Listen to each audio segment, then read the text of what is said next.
travailles à la MRC de Bonaventure comme agent de développement MADA. Mais qu'est-ce que ça veut dire, MADA?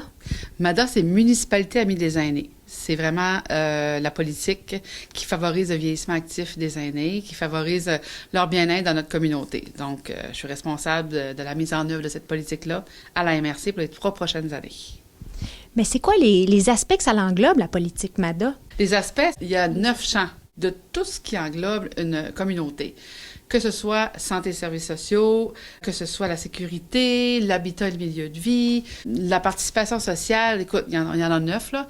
Donc, c'est un plan d'action qui a été fait en fonction de tous ces champs d'action-là, avec des actions très précises qui vont être mises en œuvre là, dans les prochains mois, prochaines années.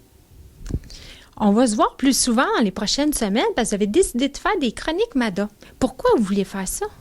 Bien, les chroniques MADA, justement, dans un des champs d'intervention, il y a la communication. Puis dans chacun des champs d'intervention, il y avait l'aspect donner de l'information, communiquer.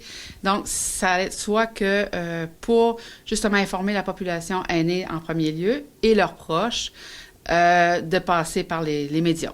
Donc, on commence, il y a des chroniques radio avec CHNC, avec vous, là, ça va être des chroniques télévision. On essaie de rejoindre les aînés de la façon la plus large possible. Est-ce qu'il y a un gros pourcentage de personnes aînées qui restent encore à leur domicile?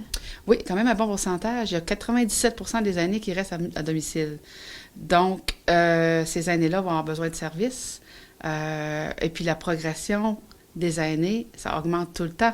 En 2021, c'est près de 30% des aînés de 65 ans et plus dans notre MRC. Puis si on continue, ça augmente tout le temps. Okay. Donc, c'est important qu'ils soient au courant de ce qui se passe, des services qui leur sont offerts, des activités, parce que les loisirs aussi, c'est important de rester actif, de s'impliquer dans la communauté. Donc, il y a vraiment une panoplie d'informations qu'on a à leur donner. C'est quoi l'outil qui vient d'être développé pour eux autres, les personnes aînées? Oui, bien l'outil, ça a été développé, ça s'appelle le répertoire des services pour les aînés et leurs proches. Ce répertoire-là, c'est vraiment des services pour les aînés, des services sociaux, des services tant pour les hommes, pour les femmes, des services d'aide, peut-être pas tant des services d'aide de menus travaux à domicile. Malheureusement, on n'est pas encore rendu là. Il y a un projet qui s'en vient là, dans la MRC de Côte-de-Gaspé pour étudier ce volet-là.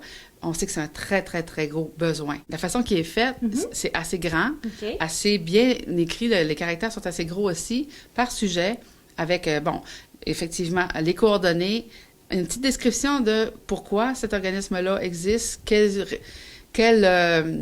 besoin il peut combler, puis il est recto verso. Qu'est-ce qu'il y a à l'endos du répertoire? Il y a aussi une liste de numéros de téléphone d'urgence, des lignes de soutien, lignes d'écoute, la ligne Info Aînés Abus. Puis il y a une petite place aussi que vous pourrez mettre vos numéros importants à vous, les aînés, puis les proches. C'est où qu'on peut le trouver, ce répertoire téléphonique-là?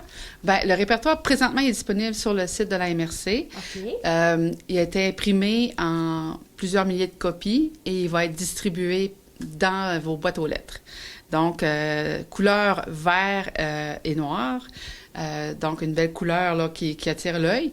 Fait que jetez-le pas. Gardez-le à la main, sous la main, parce que c'est pas juste pour les aînés, c'est pour leurs proches aussi, c'est pour tout le monde. Parce qu'il y a des services qui sont indiqués là, que c'est pas seulement pour les aînés, mais qui répondent aux besoins des aînés. Fait qu'on va rester à l'affût, on devrait le recevoir dans les prochaines semaines. Dans les prochaines semaines, là, il y a des petites abeilles qui travaillent là, pour les distribuer aux bons endroits. Donc, surveillez vos boîtes aux lettres. On s'en va tous vers un âge vénérable, on le souhaite. Il y a de plus en plus de centenaires qui s'en viennent. Puis quand on parle de centenaires, bien, la période de la retraite, elle peut être longue. On veut la vivre en santé.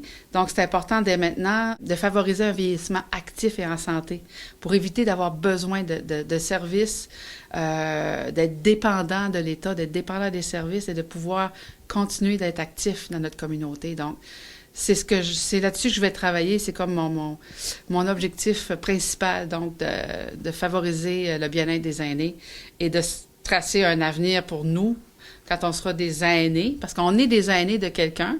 Parce qu'être un aîné, c'est être un individu plein de ressources, plein de connaissances.